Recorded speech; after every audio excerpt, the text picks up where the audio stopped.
Tak sněhuláku, pověz nám. Kde jsme? Kde jsme?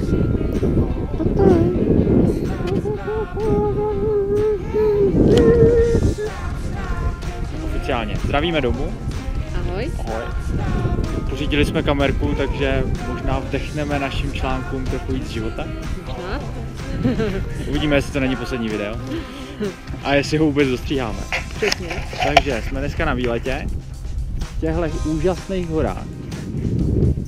Je to asi 150 km od Christu, kde žijeme.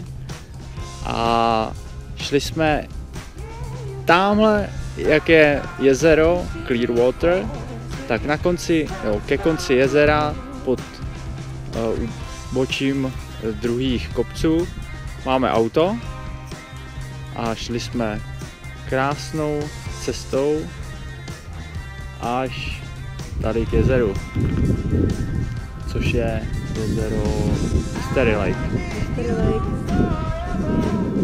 Je tu krásný koryto řeky, určitě tam je pár záběrů ve videu. To dech beroucí. Je to dech beroucí pro Rostů. Pro nás taky. Tak a budeme se zase vracet vlastně touhle cestou zpátky k jezeru a podél jezera k autu. Původně jsme si mysleli, že to ještě prodloužíme, ale nejsme v takový kondici, jak jsme si mysleli.